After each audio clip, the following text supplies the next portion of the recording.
मूकं करोति वाचालं पङ्गुं लङ्घयते गिरिं यत्कृपात्तमहं वन्दे परमानन्दमाधवम्।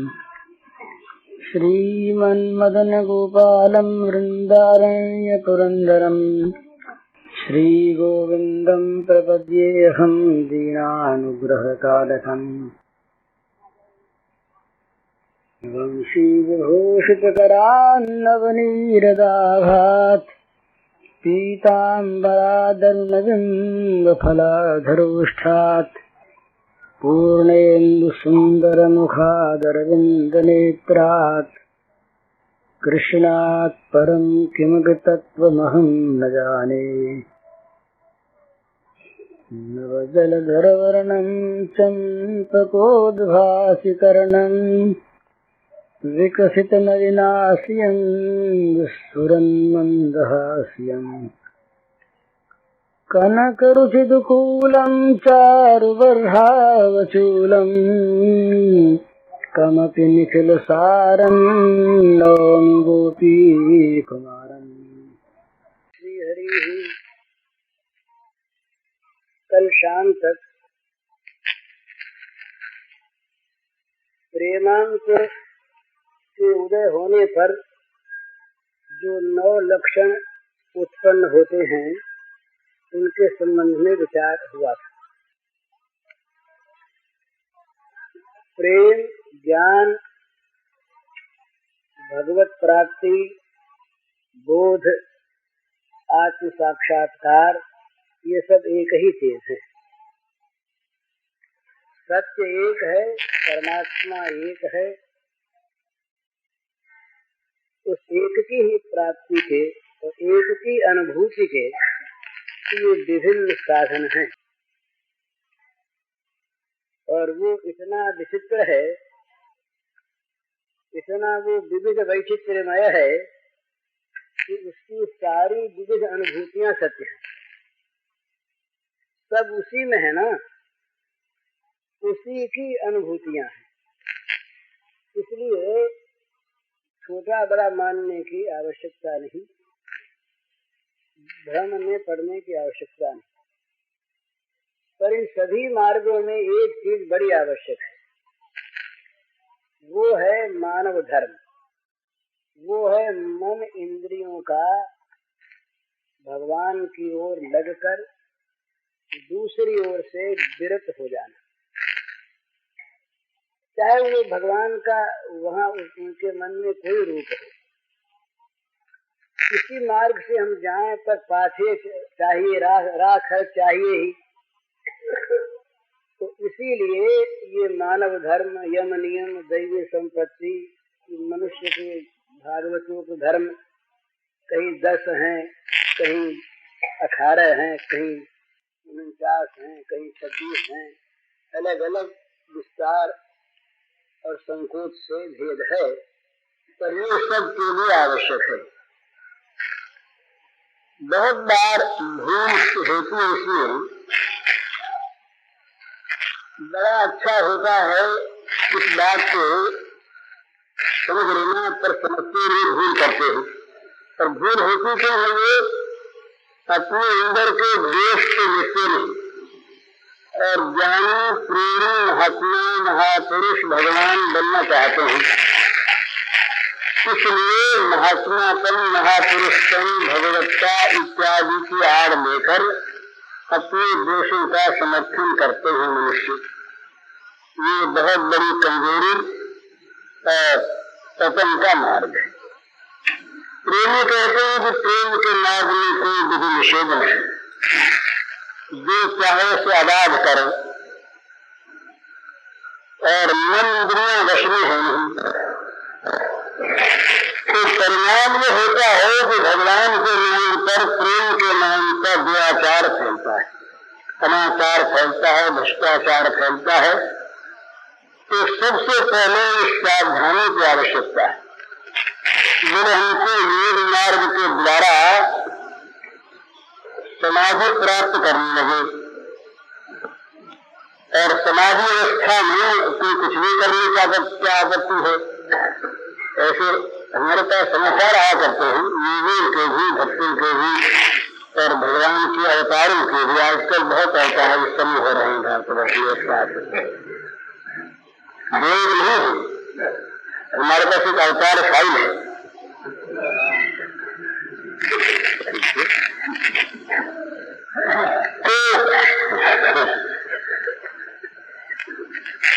अभी अभी दो पत्र आते हैं आजकल, एक अंग्रेजी में आता है, बड़े अच्छे अंग्रेजी लिखते हैं शब्दों को।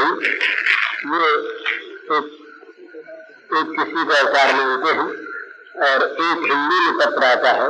हिंदी में कई पत्र लिखे आ चुके, ये भी अपने एक महात्मा को अवतार मानते हैं। तो अपने गुरु को भगवान मानना इसमें आपत्ति नहीं है। गुरु ब्रह्मा गुरु विष्णु गुरु महेश्वर गुरु साक्षात परब्रह्म तस्मै श्री गुरुवे नमः। गुरु भगवान में अंतर में ये अलग चीज है, पर ये बिल्कुल इससे जुदा चीज है कि वो जो चाहे से करे। ज्ञान में बड़ी सुंदर दार्शनिक की आड़ है, भाई हम कुछ करते नहीं, हमारे में कर्तापन है नहीं। बिना गुण वर्तन की मत ज्ञान सज्जे थे, गुण गुणों में वर्तन में इंद्रियों में संचालन हो रही, हमारा कुछ भी लेन देन नहीं, हम बिल्कुल अलग से अलग। यमुनी उनको बताया है आधार। यमुनी मृत्यु अगर ये हो तो योग का प्रासाद खड़ा नहीं रह सकता। भगवान की अभिव्यक्ति के साथ विषय विरक्ति में हो तो प्रेम की इमारत बन नहीं सकती। ज्ञान में एक विवेक वैराग्य शब्द संपत्ति न हो तो मोक्षता पैदा नहीं हो सकती। मोक्ष तो कहाँ से होगा? पर ये धन और ब्रह्म अधिकतर फैलाया जाता है उपदेशकों के द्वारा। परसों हमारे पास एक कोई आए थे 3-4 दिन पहले, उनसे नाम बताने की आवश्यकता नहीं और पुरुष या स्त्री बताने की आवश्यकता नहीं। उन्होंने हमसे कहा जो बैठे भी नहीं, उन्होंने कहा हमसे कि आश्रम में हमारा निर्वाह नहीं होता। हमने कहा क्यों? बोले आश्रम में तन चाहिए, धन चाहिए, पर ये दो हम दे नहीं सकते, हमारे पास है नहीं, इसलिए हमारा निर्वाह नहीं हो सकता। तो उनकी बात में कहाँ तक क्या तथ्य है सत्य में नहीं जानते, और मैं सब पर कोई आक्षेप और ये सब ऐसे है। लेकिन यदि कहीं ऐसी चीज कोई है भी तो ये चीज बुरी तुमको समझो।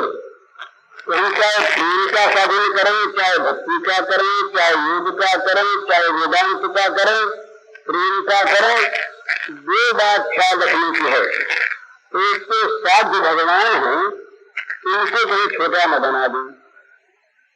थोड़ी सी सीने में उनको अपनी सीने में लेकर के रख लें, और दूसरे जो इस रूप को नहीं मानते जानते भगते, उनके भगवान को दूसरा मानने ये न करें, अपने भगवान छोटे हो जाएंगे।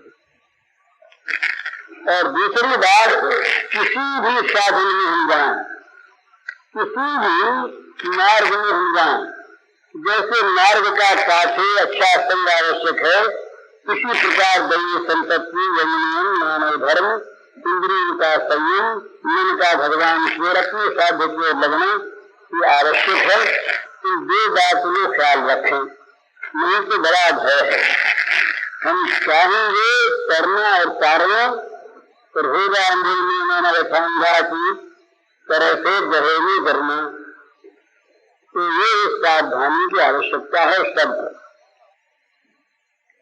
तो अपने तो भगवान से प्रार्थना करनी चाहिए, सीधी सरल बात है, बड़े सीधे शब्दों में अपनी भाषा में कि भगवान हमारे अंदर दोष भरे, तो दोषों को कृपा पूर्वक आप दूर करें। इस प्रकार का कोई मौका ही न आने दो कि जिसमें दोष उत्पन्न होने की संभावना नहीं है। और यदि हम कहीं गिरने लगे तो आप तत्काल हाथ पकड़ लें, तो पकड़ते हैं हाथ। भगवान का यदि आश्रय होता है तो ऐसा चमत्कार होता है कि गिरते हुए को तत्काल भगवान पकड़ लेते। गांधी जी ने अपने जीवन में लिखा है, वो इंग्लैंड में थे, एक होटल में, तो होटल में थे, अभी नौजवान थे, तो वहां कुछ ऐसी घटना हुई और गांधी जी के मन में ऐसा विचार आया कि कत्ल होने जा रहा है। तो वहां पर एक बड़ी उम्र के सज्जन थे, वहां पर उनको भगवान ने भेजा और एक उनके मन में राम नाम याद आया। तो उसने तो उन्होंने तो कहा, मोहन क्या करता है? मोहन तेरी नाम था मोहनदास करमचंद, तो क्या करता है? मोहन सावधान हो गया और राम का नाम याद आ गया। गांधी जी लिखते हैं, उस दिन अगर मेरे पास राम नाम नहीं था तो राम नाम मुझे याद न आता तो मैं अपने जीवन को निष्कलंक नहीं बता सकता, गिर ही चुका था। तो मेरा बड़े बड़े लोग तो संग में जाकर जल जाते हैं, इसलिए दुष्संग सर्वसंग त्याज्य, बड़े भलदास नरक कर पाता, दुष्ट संग जन देह विधाता। बुरे संग से कभी दिखाता नदी, नरक में रहना बरम अच्छा। नरक में रहने से पाप का फल भोग कर हम पाप की ऋण से मुक्त होते हैं, पर बुरे संग के नए नए पापों को उत्पन्न करने वाली, पैदा करने वाली खान है। ये पाप खान, उसको पाप खान कहा, पापा कर। ये दुष्संग का नाम है पाप की खान, अधखान, पाप की खान है। पाप यहाँ से पैदा होते हैं और दुष्संग का सीधा अर्थ यही है कि हमारे मन में, हमारे इंद्रियों में, हमारे जीवन में विकार पैदा हो जाए और भगवान से विमुखता आने लगे। ये सारा का सारा दुष्संग है, वो चाहे आदमी का हो, चाहे स्थान का हो, चाहे साहित्य का हो, चाहे चित्र का हो, इंद्रियों के किसी विषय का हो और मन के किसी विषय का हो, ये दुष्संग है। दुष्संग का सर्वथा त्याग आवश्यक है। बड़े से बड़ी, कड़ी से कड़ी बुरी स्थिति के आदमी सह ले, कोई आपत्ति नहीं। अभाव से अभाव में ग्रस्त हो जाए, कोई आपत्ति नहीं, पर बुराई से बचने का प्रयत्न ये जीवन से करे और इसी के लिए भगवान से बल मांगे। भोलानाथ आप शक्ति दे, आप बल दे, जिससे बुराई स्वयं बच सके। बुराई करते रहे और भगवान से क्षमा मांगते रहे, ये ठीक नहीं। बुराई की जड़ कट जाए, हमारे जीवन में से अनर्थ निकल जाए, सच्चा अर्थ भगवान हमारे जीवन में आ जाए और हम भगवान को कह सके तुम हमारे हो। तो ये जब ये कभी कह सकेंगे जब हम किसी अनर्थ को हमारा नहीं मानेंगे, तभी सच्चे अर्थ में भगवान को अपना कह सकेंगे और फिर भगवान से बड़ी सरल भाषा में कहेंगे कि नाथ इतना हमें कह लेने दो, हम तुम्हारे हैं। एक दूसरे पद है, कहा तो बड़ा सुंदर पद है, इसमें गीतांजलि में बड़ा अच्छा है। तुम्हें अनार आपन, तुम्हें अनार आपन, तुम्हें अच्छो अनार काछे, एक कथा थी बोलते दाओ है, बोलते दाओ। अभी बड़ी सुंदर चीज है, वो भगवान से प्रार्थना करता है कि तुम मेरे अपने हो, तुम मेरे अपने हो, कि दूसरे मेरे अपने को नहीं छोड़ चुका है। मैंने पाप की बात तो है ही नहीं, बुरी चीज तो छोड़ ही चुका, लेकिन जिनको अपना मान करके तुम्हें भूल रहा था, उन सबको छोड़ चुका। तो तुम्हें आता अनार आपन, तुम्हें अच्छो अनार काछे, मेरे पास हो, एक बता के बोलते दाओ, ये मुझे कहने ये मुझे कहने को छूट दे दो, अर्थात इसका मान लो। तुम्हें अनार आपन, तुम्हें अच्छो अनार काछे, एक कथा तुम बोलते दाओ है, बोलते दाओ। तुम मेरे अपने हो और सदा मेरे पास हो, ये बात मुझे बोल लेने दो, कह लेने दो, मतलब मान लो इस बात। तुम्हार मध्य मोर जीवन और सब आनंद आछे, एक कथा तुम बोलते दाओ है, बोलते दाओ। तुम्हारे अंदर ही मेरे जीवन के सारे आनंद भरे केवल तुम्हारे अंदर, और कहीं केवल तुम्हारे अंदर, तुम्हारे माथे केवल तुम्हारे अंदर मेरे जीवन के सारे आनंद भरे हैं। ये मुझे कह लेने दो, कह लेने दो। हमार दाओ सुधा मौसूल, हमार बाणी करो सुमधुर, हमार प्रियतम तुम्हें एक कथाटी बोलते दाओ है, बोलते दाओ। मुझको तुम अमृत में सो दे दो, जो केवल तुम्हारे ही प्रेम के अमृत को बहाने वाला हो। इस प्रकार का सुधा में सिर्फ मुझे दे दो, और मेरी वाणी को इतनी सुमधुर बना दो कि जो तुम्हारा नाम गाती रहे। ये वाणी सुमधुर, और तुम मेरे प्रियतम। ये बात मुझे कह लेने दो, कह लेने दो। हमारे प्रियतम तुम्हें एक कथा थी, बोलते जाओ है, बोलते जाओ।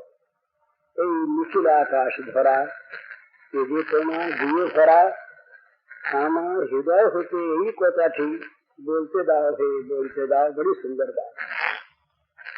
ये आकाश, ये सारा आकाश, ये और ये सारी पृथ्वी, ये मेरे प्रियतम, ये केवल तुमसे भरा है। ये बात मुझे अपने हृदय से कह लेने दो। यही निखिल आकाश भरा, ये सारा आकाश है धरती, यही निखिल आकाश भरा, ये जो तुम्हें दिए भरा कि तुम्हारे द्वारा परिपूर्ण है। आमा मुझको हृदय होते एक कथा थी, हृदय से ये बात बोलते दाओ है, बोलते दाओ। कह लेने दो, कह लेने दो। दुखी जी जेनी काछे आसो तो बोले ভালোবাসো দা, আমার ছোট মুখে এই কথাটি বলতে দাও है, बोलते दाओ। तुम दुखी दोस्त के पास आते हो और तुम छोटा समझकर प्यार करते हो। मैं दुखी हूँ और छोटा हूँ, तो मुझे अपने छोटे मुंह से ये बात कह लेने दो, कह लेने दो। तो कितना सुंदर ये साधना का भाव है। फिर तो बोले क्या करें फिर? तो नामाओ नामाओ आमाओ तुम्हार चरण चले, गोलाओ है मन भाषा जीवन मन जले। मुझे झुका दो, झुका दो, अपने चरण तल में झुका दो। नामाओ नामाओ झुकाओ झुकाओ, नामाओ नामाओ आमाओ तुम्हार चरण चले। मुझे अपने चरण तले में झुका लो, झुका लो। गोलाओ है मन भाषा जीवन मन जले। मेरे मन को गला दो, मेरे मन को गला दो, और अश्रुओं के जल से मेरे जीवन को बहा दो। गोलाओ है मन भाषाओ जीवन मन जले। जब तक मन द्रवित नहीं होगा तब तक ये द्रवित मन का जल आंखों में नहीं आएगा, और मन का आएगा। तब जब भगवान के चरणों में हमारा मस्तक झुक जाएगा निर्भिमान होकर, उस समय क्या होगा कि हृदय द्रवित होगा, और द्रवित हुए हृदय का जो वो जल है सलेले, वो नैनों के द्वारा निकलकर जीवन को प्रवाहित कर देगा, जीवन को भिगो देगा, सींच देगा। तो नामाओ नामाओ हमें तुम्हार चरण चले, गोलाओ है मन भाषाओ जीवन मन जले। ऐसा अहंकार चले पाशन नाशन झूला लुचाओ भांगा सबले। नामाओ नामाओ आमाओ तुम्हार चरण चले। मैं एक अहंकार के ऊंचे आसन पर अचल बैठा, अहंकार उसके अचले, अहंकार के ऊंचे पहाड़ पर, ऊंचे आसन पर मैं बैठा। तुम महाराज ये करो, इस पहाड़ को तोड़ डालो, भांगो सब बोले, बलपूर्वक इस पहाड़ को चूर चूर कर दो और इस पाषाण के आसन को धूल साफ कर दो। इस मेरे अहंकार के पाषाण आसन को बलपूर्वक चूर चूर करके और धूल साफ कर दो, भूमि में मिला दो। मामाओ मामाओ आमार आमार तुम्हार कर्म चले, अपने स्वयं तल में मुझको झुका दो। पूरे गर्भ करी व्यर्थ जीवनी भरागृह शून्यानी तुम अभिहने दूर कर्म दूरी से मोरापन अतले संगलार पूजा जनो जाय नदी चले। नाना नाना बड़ी सुंदर बात ये कही महाराज। वो कहते हैं कीले गर्भ करी व्यर्थ जीवन, इस व्यर्थ जीवन में किस बात को लेकर मैं गर्व करूं? जिस जीवन में कुछ कमाया नहीं, अर्थहीन जीवन में किस बात को लेकर मैं गर्व करूं? बोले तुम्हारा तो भरा घर है ना, धन है, दौलत है, पुत्र है, पौत्र है, मान है, संपत्ति है, पद है, अधिकार है, कीर्ति है, सब तो कहते हैं भरा गृह शून्यानी तुम अभिहने, घर भरा है तो तुम्हारे बिना तो सुना है। जब घर में तुम नहीं हो तो तुम्हारे बिना सुना घर, फिर मैं किस बात का गर्व करूं? लेकिन नाथ जीवन कर्म में डूबे से मोर आते न चले। जीवन को समझा आ रही है, तो कहता है कि मेरे जीवन के कर्म अपने अचल पहाड़ में सब डूब गए। अर्थात मेरे जीवन भर अहंकार की सेवा से कुछ किया नहीं। हमार दिनेर कर्म डूबे से मोर आते अचल, मेरे दिन के सारे कर्म, मेरे जीवन के सारे कर्म इस अहंकार के पहाड़ में डूब गए, उसी में रम गए। अब संध्या दीवार पूजा देने जाए में भी फैले, इस संध्या काल की मेरी पूजा का नाश विफल मत कर देने। तो पूजा का फल क्या? मांगा है मांगा से मार परम चले। तो कहने का मतलब ये है कि मनुष्य को जब अपनी बुराई को लेकर के बुराई का ध्यान होने लगे और बुराई के लिए जब पश्चाताप होने लगे, तब स्वाभाविक भगवान के सामने उसकी आर्त पुकार निकलती है। और ये आर्त पुकार जब निकलती है, आर्त पुकार जब निकलती है विश्वास के साथ, तुरंत भगवान सुन लेते हैं। सुबह आचार्य आती है, तुझे सुबह भजते नाम निभास साधुरे सन्निध सन्निवेश। ये आर्त पुकार उसके द्वारा नहीं निकलती, प्रबुद्ध के नराधन, उस नराधन के द्वारा ये आर्त पुकार नहीं निकलती। ये नहीं होता भगवान के सामने। पर जब दुष्कर्म में दुष्कर्म बुद्धि होती है और मन में एक पश्चाताप की आग जलती है और उससे बच नहीं सकता पाप से, तब वो समर्थ प्रभु की ओर जाकर एकांत भाव से पुकारता है, नाथ मेरे शरीर से मुझको बचाने वाला और कोई है नहीं, तो सचमुच कोई नहीं है। उस अवस्था में गले लगाने वाला कोई है नहीं। सब भूलना करते हैं, पास बैठने में जब तक हमारा पाप चौड़े न आवे तब तक तो सब साथी, और कहीं पाप में हिस्सा मिलने लगे तो भगवान तो कहेंगे भी हम तुम्हारे आत्मा थे, हम तो साथी हैं। और जीवात्मा के रूप से कहीं सूक्ष्म देह के द्वारा न भोगने पर भी वही भोगेंगे भी। दूसरा कौन भोगेगा? पर संसार में कोई साथी नहीं मिलेगा हमको ये कहने वाला कि हम तुम्हारे ही। बोले तुम्हारे तो हैं, पर इस बात को प्रकट न करना, देखो तुम्हारी बदनामी हो जाएगी। तो सारे बदनामी को से लेने वाले वो भगवान हैं। तो उस समय मनुष्य की आर्त पुकार निकलती है। ये रविंद्र की आर्त पुकार बड़ी अच्छी लगे मुझे। तो ये इसमें दो चीज की आवश्यकता है। बहुत ये समझने की बात है, फिर मार्ग की बात करनी चाहिए। सबसे ले लेना, असावधान न रहना मार्ग में, नहीं तो मार्ग कैसा भी हो प्रमाद होगा और रास्ते में कुछ साथ नहीं होगा तो गिर जाएंगे, खाने को मिलेगा नहीं, किसी गड्ढे में जा गिरेंगे, मर जाएंगे। तो पहली चीज तो है ये दैव संपत्ति के दिन इंद्रियों के विकार से बचना, मन को भगवान की ओर लगाना और ऐसे सारे कार्यों से, पांचों इंद्रियों के सारे कार्यों से जहाँ तक हो बचकर रहना और बचकर रखने को रखना जिसमें विकार के लिए गुंजाइश न हो।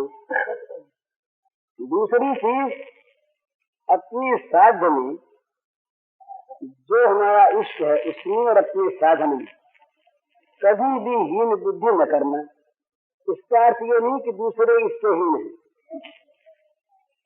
दूसरे नीचे हैं और ये हमारा ऊंचा, ये नहीं।